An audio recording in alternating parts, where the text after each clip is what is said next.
Glenn, our friend Slim Jim Phantom. We have something in common. Oh yeah, we do. He's our one true friend. That's right. We'll say, hey, look, hey, Slim Jim, I've got something for you. Now, I know full well I'm not Chris Spedding. I'm not your bloke Brian, but anyway, I'm going to go. Happy birthday to you. Happy birthday to you. Happy birthday, Slim Jim Phantom. Happy birthday to you. There's the English version that we used to sing at school to people. Happy birthday to you. Squash, tomatoes, and stew. Bread and butter in the gutter. Happy birthday to you. You'll get. Hope to see you in the flesh soon. Beautiful, beautiful. All right, perfect. Okay, we got that, and that'll be perfect. I'll edit that in the clip. And hold on a second. Okay, we'll start this whole thing going on, and then I'll put you backstage, and then I'll bring my co-host, and then we'll take maybe 20 minutes, and then you could go do your thing, and we'll have a conversation about this and that. All right, so how long before we start? What's that? Do you want to start in a minute or in 20 minutes time? No, we'll start. Are you ready to start now? We'll get it going now. Why not? You look good. You look great. I don't know what you're doing, but you look great. You got good vitamins. A whole bunch of nothing at the moment. I'm doing kind of Zoom kind of things, and I'm doing. You got all that good stuff. You know what? I was talking to the Daily Mail today about my favourite football team that I've known for I've followed since I was 10 years old. Glenn, I want to ask you a question. Do you have any Irish in you? Anything like that? No, you know what? I really wish I did at the moment, because we've got Brexit over here, and if I could trace my family tree back to somebody who's Irish or French or anywhere in Europe, I would qualify for a European passport, and now I can't, and it's a right bugger. I'm about as English as you can get. So wow. I don't think people in America quite understand what's going on over it. We've had a right-wing coup, and they stopped freedom of movement for people. You know, I mean, you can go on holiday somewhere, but you can't go and live somewhere and work and blah, blah, blah. It's terrible.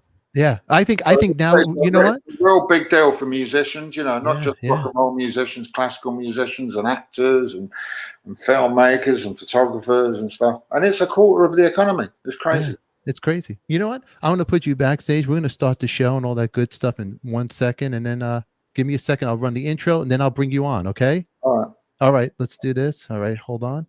All righty. Corey Levitan, welcome to the broadcast. You can unmute yourself for a second. Thank you. Oh, that was unmuted from before. Okay. Yeah. So Corey, we got a great guest today on the show. Yeah. I'm very impressed. How did you get I know how you used to play with him. Well, he won't remember me, but I did play with him. I got pictures. I could prove it, and we're going to talk. But you better behave yourself. I don't want you to chase away this guest. This isn't one of your no-name guests who you have to explain who it is. I don't need to explain anything. But you know what? I got Glen Matlock right here on Coffee Talk. Starts now. Bam. It's Coffee Talk with the Tika. Nothing rhymes with that but chicken tikka. We name drop here with Stephen and all his friends.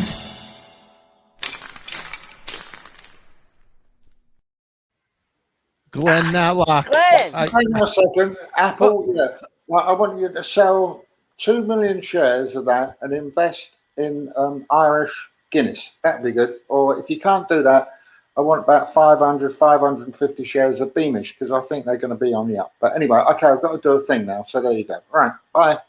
Thanks. Glenn. Sorry. Glenn's doing shtick. You know what? I love the shtick, the dry humor and the great. Now, Glenn, really quick. I'm just a regular network. You look familiar. Corey, hi. Hi.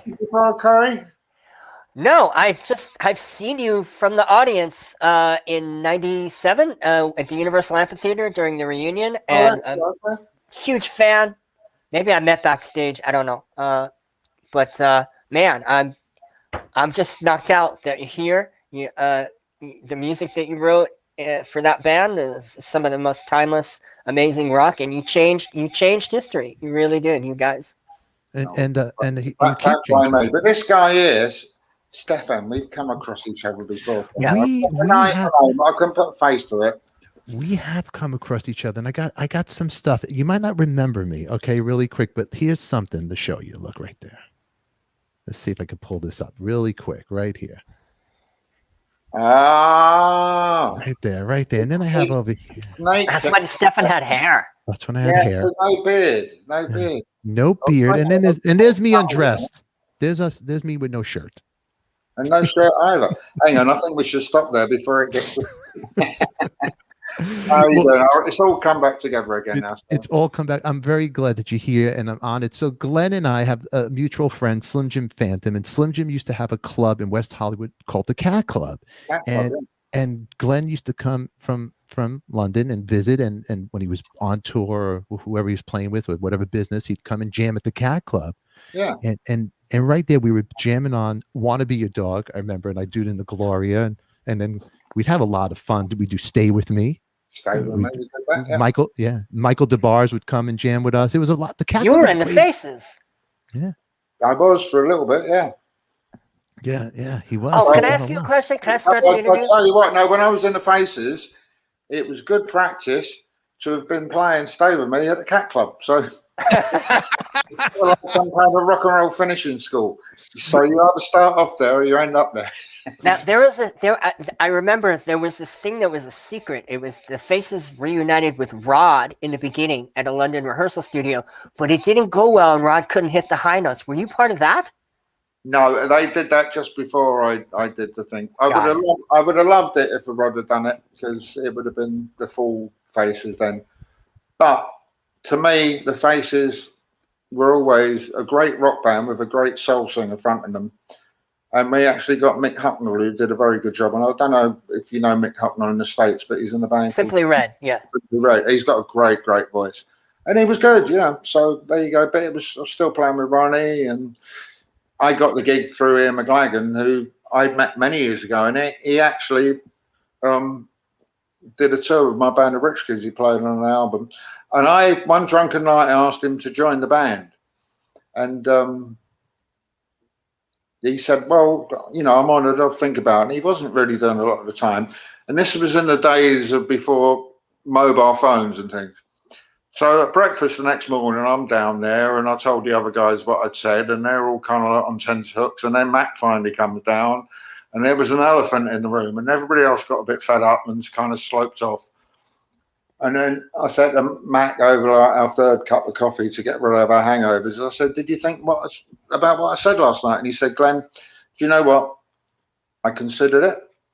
I really fancied it, but I called home last night and spoke to the wife. And the phone calls come in from a band that want me to do an album session with them in France. I went, oh, who's that? And he said, the Rolling Stones. So I said, well, you better go and do that then. And he had to go off and then play and do the Some Girls album, Miss You. It was lovely. And we did a tour after that. And the first gig of the tour, he sent us a telegram saying, sorry, I'm not there. But love Mac and hope it goes well. So lovely chap. So Ronnie Wood made the same decision. Well, yeah. Well, do you know what? I think we would have done a few more Faces gigs if he hadn't then got a phone call from the Rolling Stones. So the Rolling Stones did a blinking bane of my life. I mean, that Some Girls record, what a great record that was too. And God, it really captured the era of that time. What's your favourite on it? What's that? What have you got a favourite on Some Girls? What my favorite track is of Some Girls? Oh my goodness, it's such respectable, and you know what? It's an essence of the blues, but it's also, it has the punk thing when the Pistols did come out as well. Yeah. They were capturing to me Studio 54, the disco and the punk. They were getting on the new wave of everything, but respectable. I liked it before They Make Me Run. Yeah, I like Shattered myself. That's kind of cool. Shattered. Great guitar solo with the clapping. the clapping and all that. Hey, Glenn, are you a vinyl guy? Do you collect vinyl? I'm getting back into it. Do you know what I found the other day? I finally, like, if you like go round, Mm-hmm. you can see my vinyl there, and I've got more up in the attic. Yeah, I actually found the Sergeant Pepper that I was given for Christmas in, what was it, 1967 when it came out, and it's still got inside it the original little cardboard thing come out where you can cut out the moustache and all that. Yeah. And I never cut it out, so that must be worth a few bucks. Wow, but the story that it was yours from when you were a kid, it's still there. That's great. What my mum and dad bought me. Yeah. Oh, that's fantastic. I think my parents have passed away in kind of recent years, and I'm a bit of a slow sorter outer, and it's taken me a while to get it together to kind of go through boxes of stuff, and I found it. But I still got the original singles that I bought when I was a kid. I got the first two singles I ever bought were one's an EP. And I can't remember which one I bought first, but one would have been You Really Got Me by the Kinks, and also the Twist and Shout EP. I bought them with my own pocket money. Oh, wow. So there you go. That's cool. That's cool stuff, man. Because in England, you got the better ones because they're rare imports for us out here. Right. You know what I mean? I did find there's a band called, hold on, where is it right now? And and it's incredible. Hold on, wait, I just had it. I want to show this to you. Where did I put it? Hold on, 1 second. Right here. There's this band right here, which is a great version of Baby It's You. And I was showing it earlier. I'll make my screen big. Right here. This, you see this? Smith, a group called Smith. Right, never heard of them. I've heard of the Smiths, but it's a different one, isn't it? It's a different one. Oh my goodness, Glenn! If you got to hear it, and they have a version of "Baby It's You." It's incredible. I love all that stuff. It's funny you should mention that because I'm friends with a girl called Patty Paladin. I don't know if you know her. Yeah. And she had a band called Snatch, but she also made a fantastic covers album with Johnny Thunders, and there's a great track on it called "She Likes to Mambo." It's like Professor Longhair kind of thing. Ooh, Mambo. That's right. She but she does a pretty good version of Baby It's You as well. So I was actually listening to that last night. So she does a great version of. I heard it called Copycats. The record is Alligator. It's great. That's actually She Likes to Mambo. Born to Cry. Born to Cry. The Dion I song. did a bit of work on that album, but I got sacked because I was too drunk. Oh, were you Johnny Thunders? That's terrible, isn't it? No, wait a second. Really? I was too drunk. Yeah. Oh, come on! Tell me about this story. This is fabulous. Well, I can't remember. I was drunk. Oh, come on. That's all I know. That is I'll tell you one thing though. I did some gigs with her, and we played in Paris, and we opened up like a residency for Johnny Thunders. A club called the Gibus, which I think means the top hat. Right. Mm-hmm. And we all made our own way there, and I kind of missed the connection on the boat, and then we missed the train from the boat. So I bought a bottle of whiskey, and there wasn't a train for 4 hours. So 4 hours later, the whiskey's gone, and I ended up in Paris at 8 o'clock in the morning. No idea what I'm doing. And I went from bar to bar trying to get hold of this bloke I was trying to stay with, a guy called Mark Zermatti, who was a lovely chap, and he was like a champion of bands like the Flaming Groovers and things. And somehow I ended up in his spare room. I think the janitor found me from his local bar. I knew roughly the area it was in. Mm-hmm. And I was Sparko. Next thing, sort of about 5 o'clock in the afternoon, I felt somebody tugging my foot. And I kind of opened one eye, and there's this white apparition in front of me. And I thought, am I dead? It certainly felt like it. And then I opened my other eye, and I peered. And do you know what? At the bottom of the foot of the bed, there's a guy dressed head to toe in white with shorts on and a squash racket under his arm. And it was Johnny Thunders. And he said to me, "Matlock, you're worse than Arthur Kane."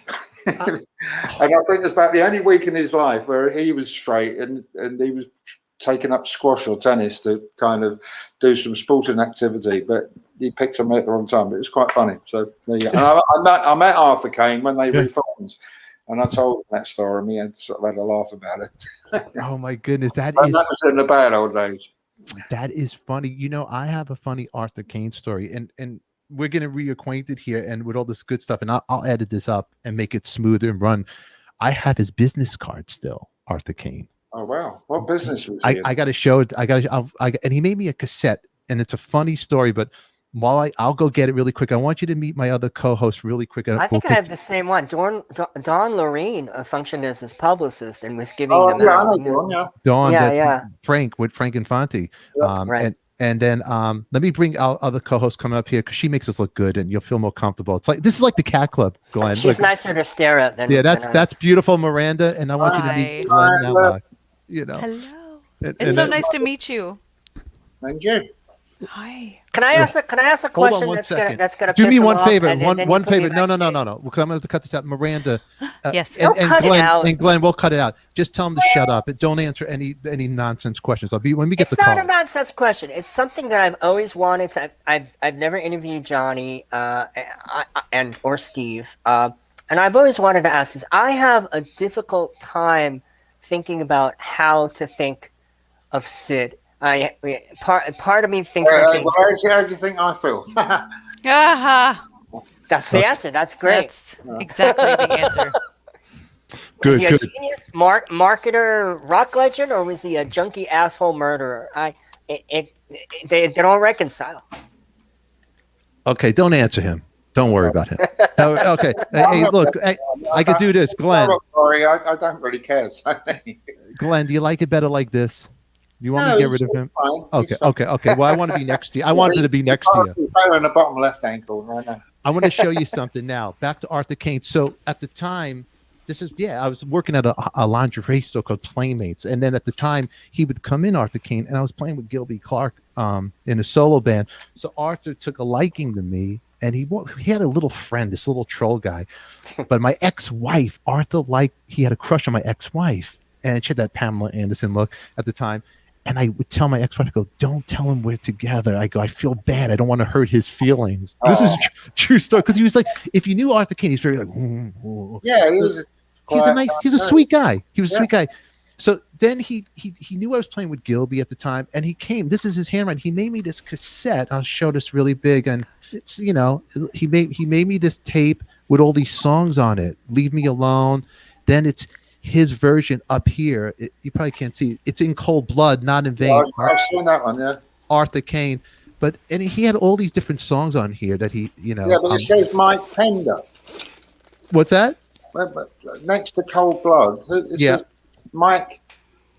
Mike Monroe, Disappointed. Oh, okay. Disappointed in You. I thought it was Mike Pender from the Blues or something like that. No, let me take it out of the glare and show this really better while I do this. So that's, if you could see that. Right. So they're all covers, and there's a Ramones I Love You he had on there, Let Go. And I think it was some record he was working on, but it was before it was out, his version of In Cold Blood, which is actually pretty cool. And look, there's Patty, the first song. Oh, wow. Yeah. And then that's what it was a tribute. It was a Thunder's tribute LP he was working on. And it wasn't out yet. A friend of mine, Chris Musto, who plays drums with me in England, he actually put one out a while back. I don't know if it's the same thing with loads of people that Patty played on. And we actually did, he's added in a couple of tracks because it's the 20th anniversary or something. And we actually cut Pirate Love. Oh, wow. The other day. And Mike Ness is going to play on it. Because oh, wow. I played with him a few years ago with Walter and Clem. We did it at LAMF too. Yeah. Yeah. That's Mike Ness is great. And that was Arthur's business card he'd hand out to people. Oh, wow. That's kind of cool. So did Arthur do much playing with other people? You know, like you get up with people and I get up. Did he ever do stuff like that? He never did anything, but you know what? I have a Glenn. I'm so out of my mind. I threw out so much stuff. That's cool things I had. Do you remember when you would come to LA? It was around the Cat Club. Maybe you don't remember. Do you remember the club, the Billboard Key Club? It was next down the block by the Cat Club. It was on Sunset Strip. It was a big. It was called Billboard Live first, and then it became the Key Club. So Gilby and we were doing kind of what we did at the Cat Club that with Slim, and we did a band. It was with Steven Adler on drums. and it was Gilby. It was me and my buddy from a local band called the Comatones, and Arthur came. There's a video that I had on a videotape. I don't know where it is, of me and Arthur doing pills, and he's using my Thunderbird bass, and I go, I'll do the low notes, and he did the high notes, and we're both doing pills together. And I have photographs of it, and it's so cool because we're doing, pills, and I'm keeping the bottom, and he's riffing, and it's actually really, really cool. It sounded cool. And I do have a funny Arthur Kane story, because I don't know if you remember, I was playing with Dee Dee till he died, with Dee Dee Ramone. And I want to ask you about if your encounters with Dee Dee, but at the Cat Club, when we would do our Thursday night thing, Dee Dee, we did a Saturday night of all these covers. So one day Arthur and Dee Dee bumped into each other, and it was very strange. And it was like Dee Dee goes, hi. And then Arthur goes, hello. And then Dee Dee goes, how are you? And then Arthur goes, I'm good. And then Dee Dee goes, okay, I gotta go now. And I drove Dee Dee home. I go, what the fuck was that about, Dee Dee? And he goes, I just didn't want to talk to him anymore. He bothers me. And it was the end of the conversation. And then at Dee Dee's funeral was at my house, and later on after the funeral, Arthur was there with Frank, and I just remember that they were just two. They were like the odd couple. It was just two characters together, but the history. No, hang on. Don't give me the odd couple bit, because this time last year, El Slick's been playing with me, and he got stuck here, and we did a couple of sort of Facebook Live things. But we're the odd couple. Me and him. Really, I'm the Chuck Lemon, and he makes a very good water mattel. The water mattel in crabbiness. So yeah. But I'm doing something that's going to contribute to what we're talking about. Yeah, please do. Bear with me a little bit. Yeah, take your time. I'm looking for something that. Yeah, you keep looking. This is Corey, and this is how you conduct an interview. You don't need to be a reporter and chase them away. You act like a friend, and you have a conversation. I'm not a reporter anymore. Nobody I'm going to teach you how. I'm going to teach you how to be human. And Miranda, see, I've been trying for a few months. Yeah. You've been. But you should keep talking, though, because I can never find that. No, take your time. Take your time. Now, Corey, you're very impressed today with Mr. Matlock. I am. I want to ask him if I think he's impressed I'm still alive. Oh no, that's a good start, isn't it? Well, Glenn. Hold on. Again with this. Hold on. I do this. So check it out, Glenn. Miranda, she's our co-host, and then every Thursday we have a doctor. Her husband's a doctor in the Central Coast, and you look great. You're taking care of yourself, obviously. I want to know what Glenn's workout is. I mean, Miranda, he looks great, the guy. I think it has to be being British and handsome. I think that's just luck. I know I've been on the wagon for quite a long while. Yeah. I do try and do 10,000 steps every day. Even not always, but I swim when it's warm. Mm-hmm. Not very warm over here, and I eat my vegetables up like a big boy, and that's it. Good. Oh, look, I found it. Look at that. Okay, let's see this. Oh, wow. Oh, that's great of Arthur. Look at that. Yeah, but that was only a couple of weeks before he died. That's when the Dolls reformed, and they did the meltdown thing here. Oh, wow. On the South Bank. I'm proud of that picture. That's a great picture. I think Bob Gruen took that, actually. So. Who took that picture? Bob Gruen. Oh, did he really? Wow. But the only thing is now, it's a bit sad. We ended up with loads of people who are no longer with us anymore. Oh, Sylvain, yeah, that's a beautiful picture. That's a beautiful picture. And there you go. You know what? I'm going to ask you to do me a favor. Maybe you could email me those pictures, because I want to put them in the overlays here. Those are beautiful, man. We could show them. Oh, well, then you got to have this one as well, which actually was taken in LA. I don't know if you can. Let's see. Hold this over there. Hold it up. Can you see it? I can't see what that is. There's a glare with the hat. Burroughs? Actor. Motorbikes. Oh, wow. Wow. That's James Woods? I can't make out the face. No. It's funny you said motorbike. Dennis Hopper. You know what? It's funny. And in fact, it's funny, when we was playing the Pistols, and we did a couple of nights at Roseland in New York, and Rotten doesn't like anybody on the stage. I don't really mind. And normally the on-stage mixing desk was on my side, but at Roseland it was on the other side of the stage. You know, the monitor mixing guy. And there was supposed to be nobody on my side of the stage. And we did a couple of numbers, and I thought, hang on, there's somebody behind the PA stack in the gloom. I thought, nah, I'm imagining it. So we did a number, and then next number, and I'm thinking, no, there's definitely some people there. So I wandered around the back of the PA system, and sure enough, there's two people there. One was Dennis Hopper, and the other one was Uma Thurman. I thought, oh, right. Oh my goodness! But it turned out they were mates with Steve Jones, and he'd invited them down. Uma Thurman gave me a kiss on the cheek, and I didn't watch for a couple of days. Oh, wow, that's so cool. That is cool. A great story. I mean, you got some great pictures over there too. Love those photographs. I'm sure you have as well. You know. Can I ask my question? No. Sorry, come on. Is Lydon Lydon like? Is that an act, or is he really like that, like a dick, like David Lee Roth to deal with? You're trying to draw me on things I don't really want to talk about, but I think the jury's out on that. Even the Sex Pistols don't know. Yeah, they don't know. But he's a great frontman. He is a great frontman. God, yeah.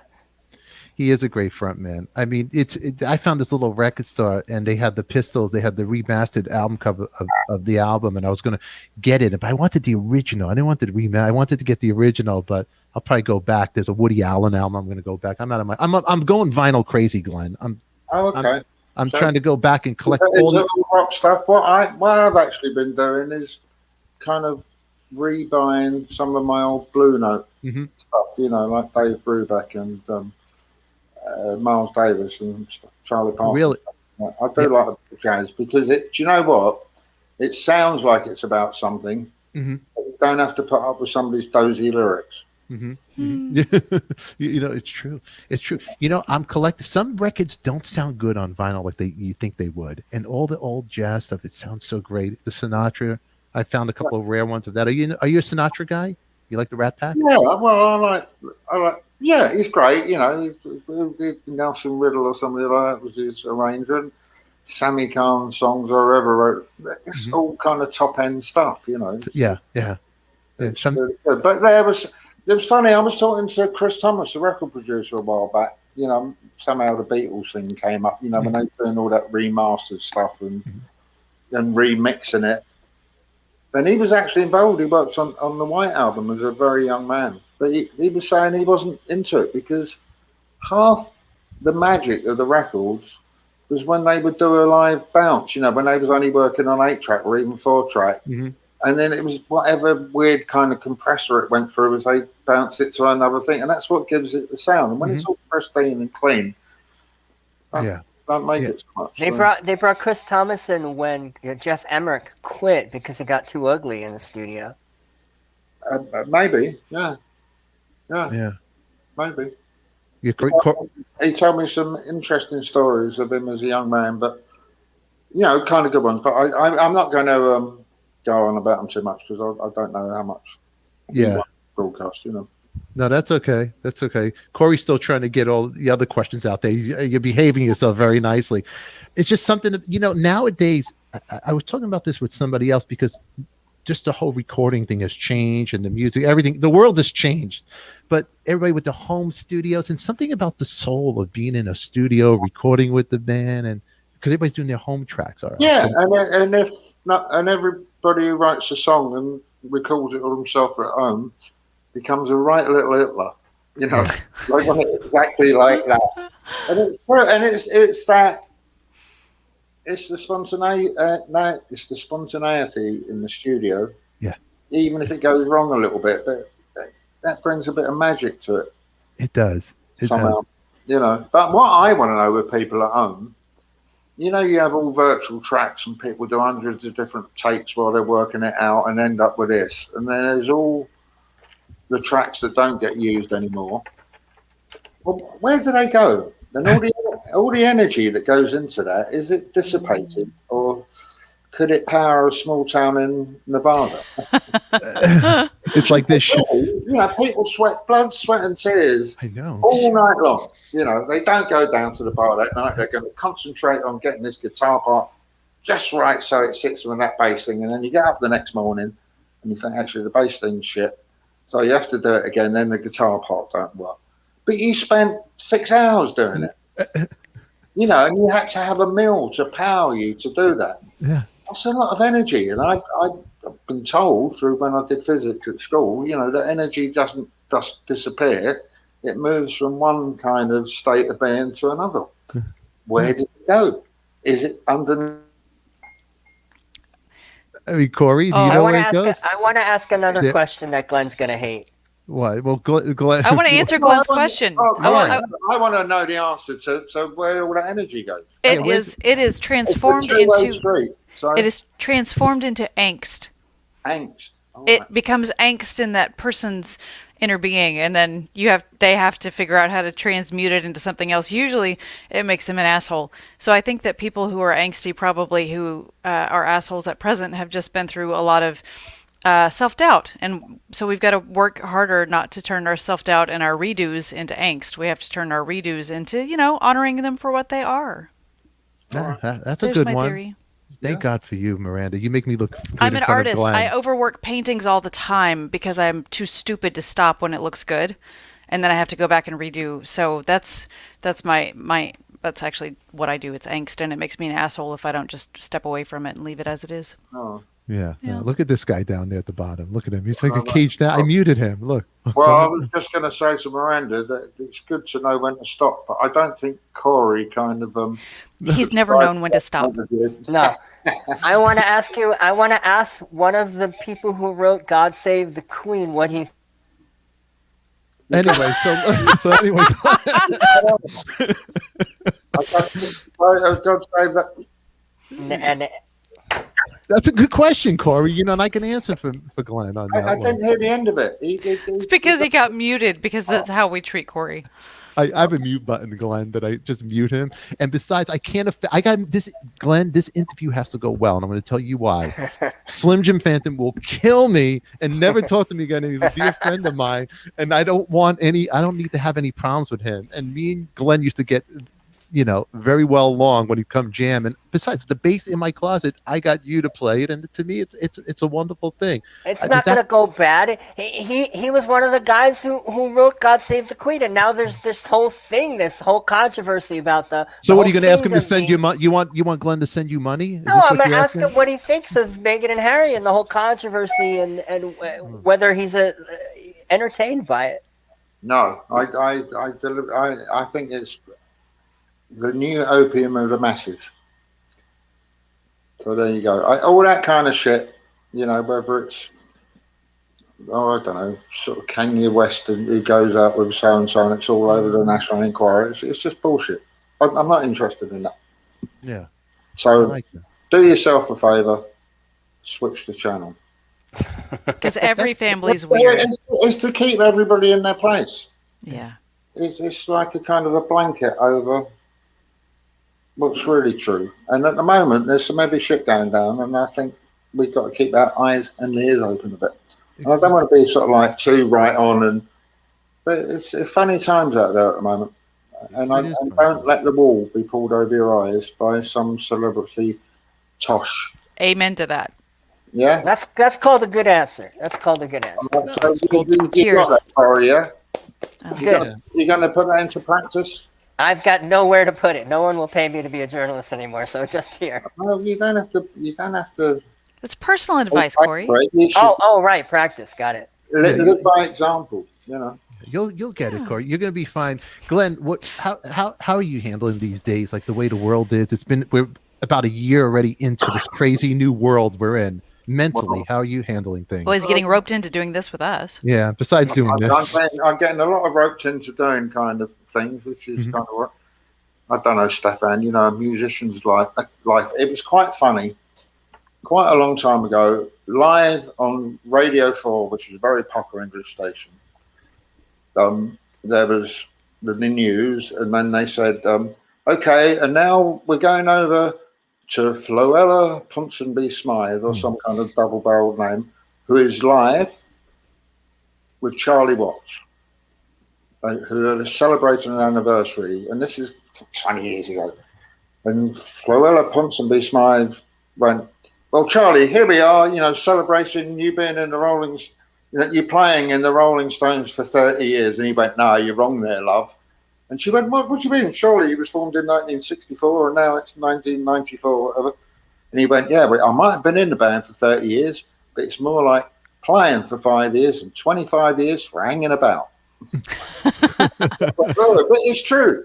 And that's what music is like. It's like you're waiting for the phone to ring, you're waiting for somebody to decide whether you can go in the studio. Have you got that idea for the second verse of your 9th opus on album number 62? Yeah. And is it in the right key? And you're trying to work all these things out and you're hanging about. It's very good practice for what's going on now, you know? So I've managed to roll with it. And what has kind of kept me going, I'm quite fortunate where I live, and Slim Jim will attest to this. I've got a little street round the corner from where I live in Little Venice, in a place called Maida Vale in London. And apart from the very first day of the lockdown, the coffee shop's been open. Now, you can't sit in there, but you can get a takeaway and you can hang about on the corner. But round the corner from me lives people like Paul Weller and Chrissy Hines and Final Scream. And in fact, when Al came to stay with me, he couldn't believe it. He thought I'd set him up. And it was funny that I introduced him to Paul Weller. And, you know, I'll Slick, this is Paul. Right. Anyway, Paul Weller had to go and pick his kids up from school or something like that. And as he went away, Slick goes, do you know what? That guy really looks like Paul Weller. He went, no, man, I should have got his autograph. You know, my girlfriend would kill me for it. I want to meet Paul Weller. Take us to the coffee shop corner. I want to hear all about the jam and the style council. Can I meet Paul Weller? Yeah, but what we talk about is kind of parking restrictions and whether Tesco's has got a deal on sausages. I love him. That's kind of cool. The other thing, you see Ronnie Wood quite a lot. He pushes the pram down to the park. It's quite. It's so funny. There's something about. I was talking earlier to Slim on the phone, and we were talking, and I go, God, I so bad. I wish I could live in London. If any places I could be, just something that I love going there. It was one of my favorite vacations. Always go out. I like walking around. Growing up in New York, I just like walking around. I don't want to drive. I like walking, getting lost in the world. Yeah, that's how you discover things. Yeah. I mean, like London's great apart from the Tory government, but you know, if you know all of London, you're full of shit. You never do because it's just too much. It's so you know, a little corner. Oh, I never knew that. Oh, I never knew that. Really? Blah blah blah blah blah. But you got to kind of push your boundaries a little bit. In fact, that's one thing I did. I bought a bicycle at the beginning of lockdown, and in the time, you know, if you're a couple of hours out for a walk on a bicycle, you can go 10 times as far. So yeah. But I've never pretended to be any more than a fair weather bicyclist. And I mean, it's a bit different for you guys in LA, where the temperature is kind of pretty good all year round. Yeah, but it's been a bit cold this winter, so it's only just getting ready for me to get my bike out again. But I will do, and I'll go.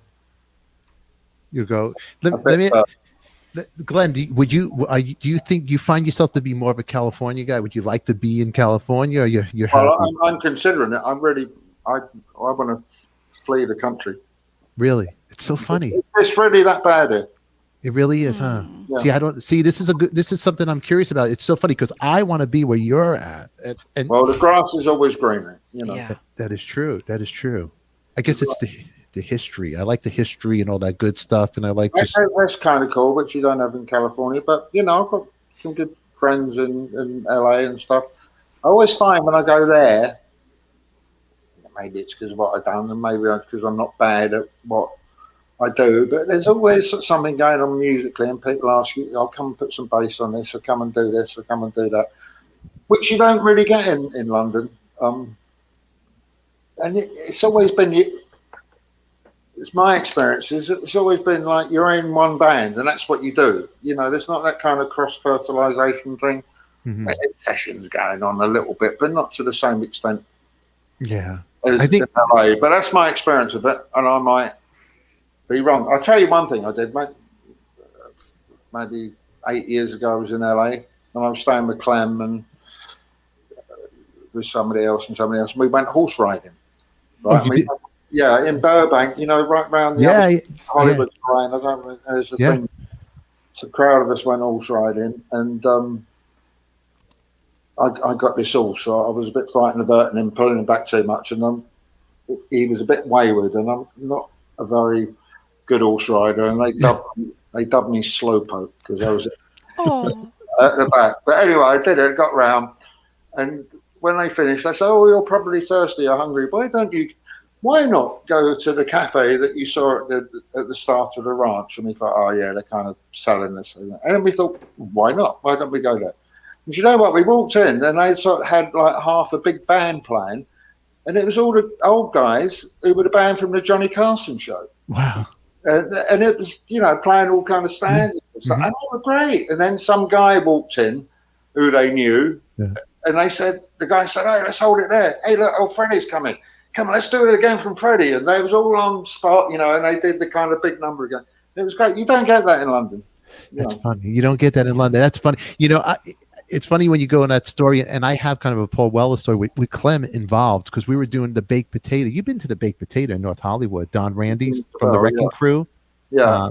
It's on by Universal over there, Universal City. So we do Tuesday night. It was me, and one night it was Clem on drums, and it was actually Wayne Kramer was playing guitar, and it was Gilby and Teddy Zigzag, and we were rehearsing the Spinners song. Nobody would ever think the guy from MC5, and it was his idea, would be doing "I Get Around" by the Spinners. So we're rehearsing it, going over in the afternoon. Hang on, you got me confused. Is that the Detroit Spinners? Yeah. Yeah, no, because there was a folk group, they had a TV series over here called The Spinners as well, and they used to wear kind of fisherman sweaters and stuff. They were very really good. Yeah, and in fact, you probably call the Detroit Spinners the Spinners in America, and we would call them as the Detroit Spinners because there were two spinners. But they were good. But I just had a vision of Wayne Kramer and you and Clem playing "The Ink is Black, the Pages," but they play all it was a bit like the Mighty Winds kind of. Yeah. That's pretty funny with bow ties doing that. How's that go, Clem? The tempo was it? And we were doing, and so Don came in with this gentleman, and he goes, "Stefan, you got to meet my friend. He's from Brooklyn. He's like you." And I was going through my divorce at the time, and the guy was just talking my ear off and driving me crazy. That guy happened to been. I'm like, I go to Clem. I go, "Look," I go, "this guy won't leave. The stage is really small. He won't leave my side, Clem." I go, "I got to learn the song for tonight." I go, "I can't get it together." He goes, "Stefan, it's Hal Blaine." I go, "No way." I go, "It's Hal Blaine." And I'm like, "Oh, he could stay." And mind you, I never learned the song for the gig, and I just was talking to Hal Blaine. But it was one of those moments where I didn't have. It was before the iPhones were big, Clem, and I was all like, "It's Hal Blaine." That's Yeah, that's kind of cool. It's kind of cool. Clem has the best hair in rock and roll. Clem looks. Clem, you're like, he's actually just. I was gonna say he's like the James Bond of rock. He looks great. He's debonair. He doesn't age. You look great, and it's. I want to ask you because I know you're busy, and I'll let you go. We've been here for a while. Who is the people you met in your life, like the person like you maybe you didn't get that picture with, and God, I wish I would got that photograph with that person. Bowie, I've met when I was playing with Iggy. Wow. But I never had a picture taken with him. Frank Zappa, I met in the Mud Club, and I sort of went to introduce myself, and he went, "Hello, Glenn." I went, "How do you know who I am?" And he said, "Oh, well, this was 1979 when I first time in New York ever, in the States ever, and I was playing with Iggy." He said, "Well, I'm friends with Jim, and he's told me about you guys, but you know what you're up to and all that." And it was really funny. I offered to buy him a drink, and he only wanted an orange juice. And all the time, he doesn't drink. In the Mud Club, and there was the downstairs bit, and then there was like the bit more kind of in the know bit above that, and we was in the bit more even in the know bit above that. But there's some pretty cool dudes. I can't remember exactly, but they're all coming up to Frank Zappa for autographs. And I said to him, "Don't you get fed up with people coming up to you all the time?" And he said, "Well, it's the only reason I come out, but only on a Monday." And I would like to have a picture of him. And then also, a few, maybe 10 years ago now, I did a thing. There's a place in London called Alexandra Palace, and they were trying to do like an English Rock and Roll Hall of Fame thing, and Rod Stewart was getting an award, and they'd asked me to do a little film clip with people, you know, bigging up and stuff. I really didn't do myself any favours actually, because I said I was a big fan of the Faces, and that was about it. I don't think he liked that. Oh, wow. I wasn't listening. But anyway, I said, well, look, can I come to this thing? And they said, yeah, and they gave me 4 tickets. So I drove there with my friends, and there was a little bit where there was some stairs going up with red carpet on it. I said, well, look, I'll drop you guys there. You go up there. I'll go and park the car, and I'll see you at the top. So I do that, and I go up to the top of these stairs, and there's a little barrier, and there's like hundreds of people going, hey, Glenn, give us your signature. And I'm feeling quite big-headed. And all of a sudden, they just ignored me. And they're like looking behind me and reaching. I thought, what's going on here? I turned around, and in a split second, I saw the real red carpet was like 100 yards long with all TV cameras and art lights and all the beautiful and stuff. And about a foot behind me was James Brown and his entourage, right? And they were reaching out to James Brown. And I looked at him, and he looked at me, and he went, and I went, well, you know, that. But I wish I had a picture of him. Wow. That would have been quite funny. That's a good one. You know what? He passed away about a month after that. So he shouldn't mess with me. That's right. Wow. That's pretty cool. That's magic. That is magic, man. Man, Glenn, I am so happy that we connected, you and I. Chatting, you know. Yeah. It's good to see you in the flesh again. Hopefully we will. Maybe Corey down there. Maybe Corey, maybe one day when this goes away, maybe you, me, and Jim, and you know, you play guitar. Maybe I could play bass, and we could do a little version of the. I strum a bit, you know. So you strum. Me too. I don't pretend to be that good at singing or strumming a guitar, but I don't let it stop me. You're really good. Let me tell you something. I've jammed with him in the club, and it was always a loose jam. You're so talented and great, and you look great, and you're a great person. I'm very happy that you're here. And very kind. So. Yeah, no, very good. And please, you know what? We got to do this again. Yeah, we'll definitely do it again, and maybe Corey, you'll be invited. For sure. All righty. For the time being, you have anything good new coming out? Also, you know, but I do want to say this about Corey. That I did notice, and he thinks he got away with it. But next time he's on here, and if I'm on here, I don't know if it's cool to be dunking your tea bag in your tea. But you was. Hold on, Glenn. I'm glad you know the guy breathes like an animal on here. Show him the inside of your teacup. Oh my God, no, don't wait, do before that. you show it, Glenn, is this very English of him? Look at this. Oh. Yeah, that's not English. That's clean. I cleaned it this morning because you criticized me. What's that, green tea? Yeah. Look at the look. He doesn't look what you did to Glenn. I'm not sure about that, Corey. You know. No, the stain is to extra. Enjoy it. Just keep the stain is extra. Keep your filthy habits to yourself. Let me tell you, Glenn. He's like the punk rock journalist. This guy. He's out of his mind. Your morning. What is your morning tea? Is it coffee, tea? What's your morning ritual? I'm a coffee man. You are a coffee man. I have to have a couple of cups of instant coffee to just get me going enough to get out of the house to go and get a proper coffee in the corner. That's. When I've done that, I've achieved something for the day. Anything else is easy peasy after that. I have to work at that. I don't know about you. You know, I'm a big guys. I'm a big espresso. Espresso. Yeah. But first thing. Yeah, first thing. I have the machine. I have a Prevel, and I make the espresso, and that's why I'm all. Well, that's kind of probably good. But how many do you have? Oh my goodness! Through the day, I might. Too much. I could have four cups a day of espresso. Single shot? Yes, double shot. Always a double shot. There's no such thing as a single shot. Because you know why, Glenn? I'll tell you why. I'm 53 now. I'll be 54 in July. I have a 5-year-old daughter now, and let me tell you. Well, you need that. You know, and I need it. I just don't have I'm so burnt out, and half the time I'm like this. I'm like, oh, I need the espresso. So what did I do? I invested in a good, proper machine.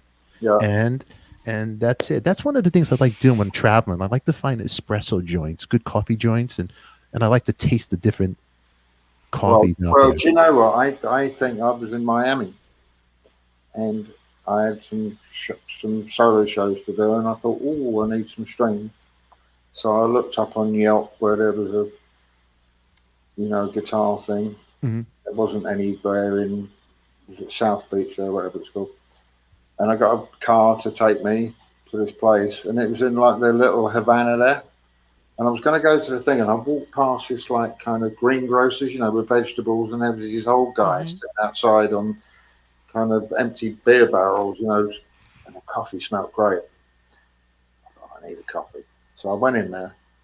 I said, I'll have a cafe con leche. He made it. And it was ready. And I said, can I have some sugar? I normally just have half a sugar in my coffee. And he said, I put some in already.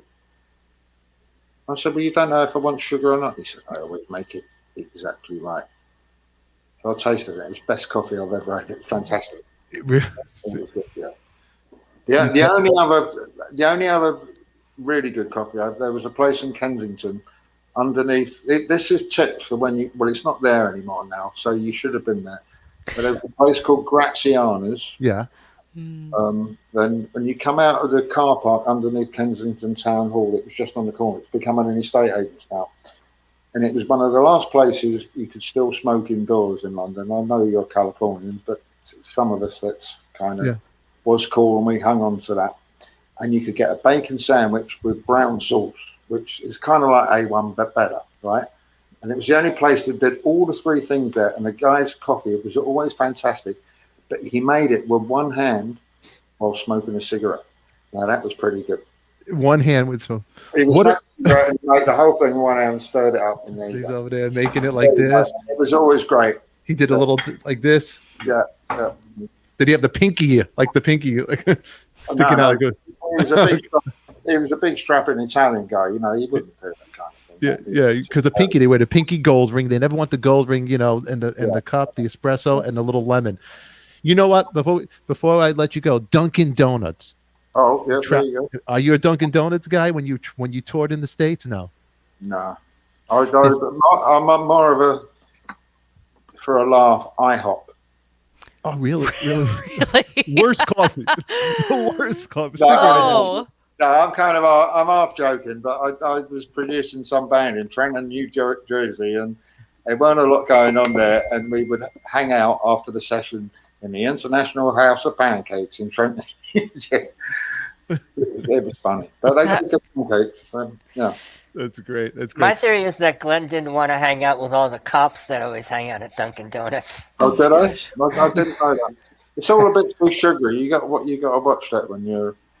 It's the sugar. Darnell's from Ireland, dying to try Dunkin' Donuts over there. There's a thing that they do with Dunkin' Donuts. It's called the flip, and you have it in the cup, and it's already sealed, and you put your sugar in it with the cream, and they do it, and they flip it with the whole lid on. It's like and they do it over the shoulder. Stir it up. Okay.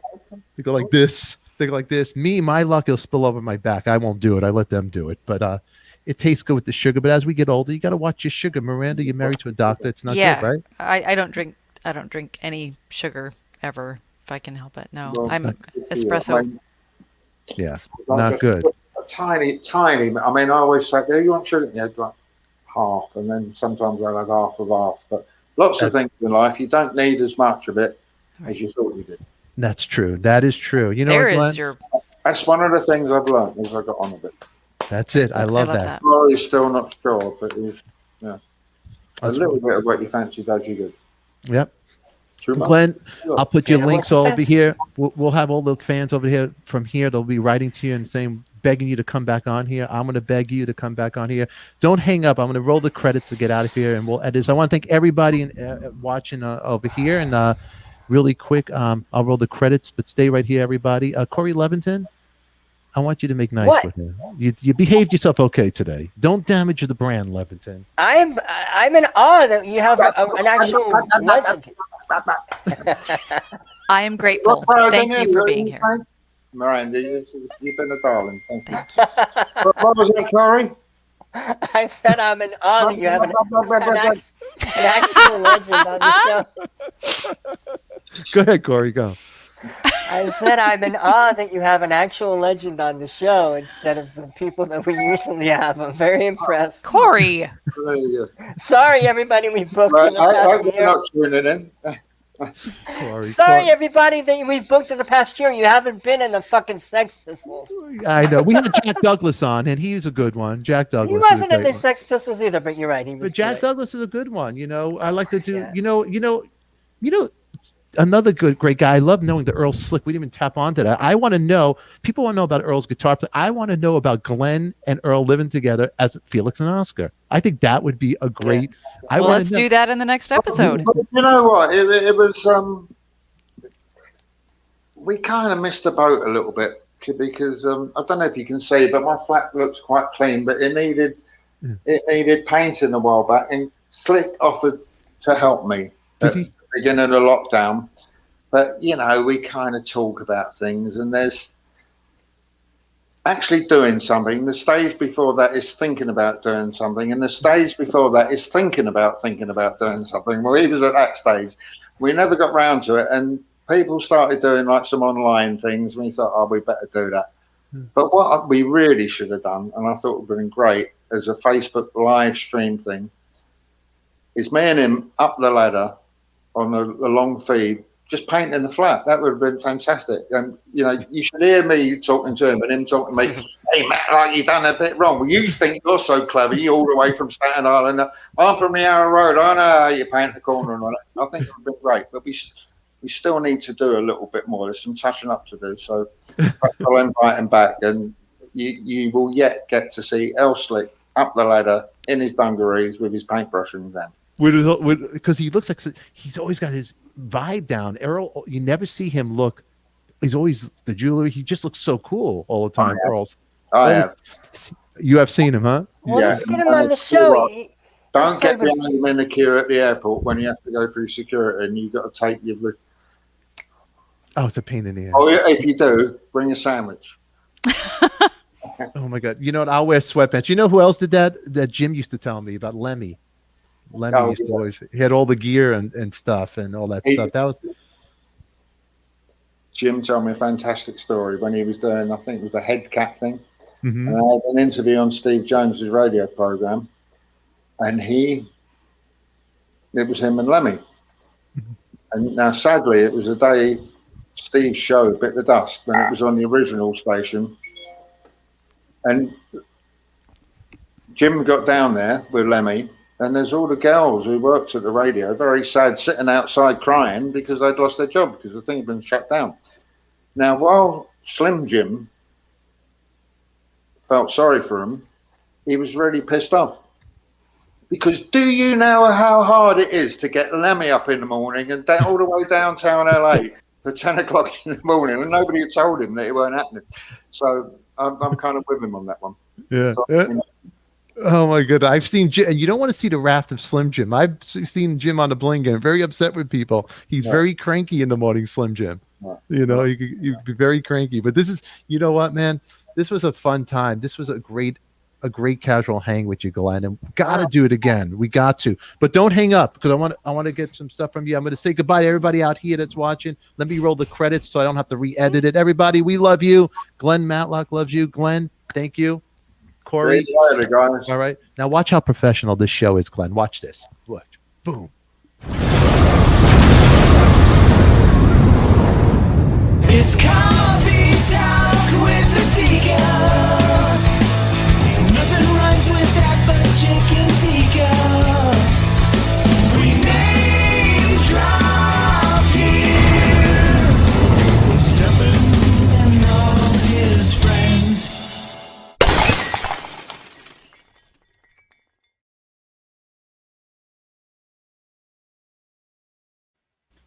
And now for that one final message, subscribe up there, down there, up there, down there, and share it out and tell people that ADIKA knows Glenn, Glenn knows ADIKA, and now you know Glenn. See you guys later. Bye. All right, there you go. There you go. End the broadcast.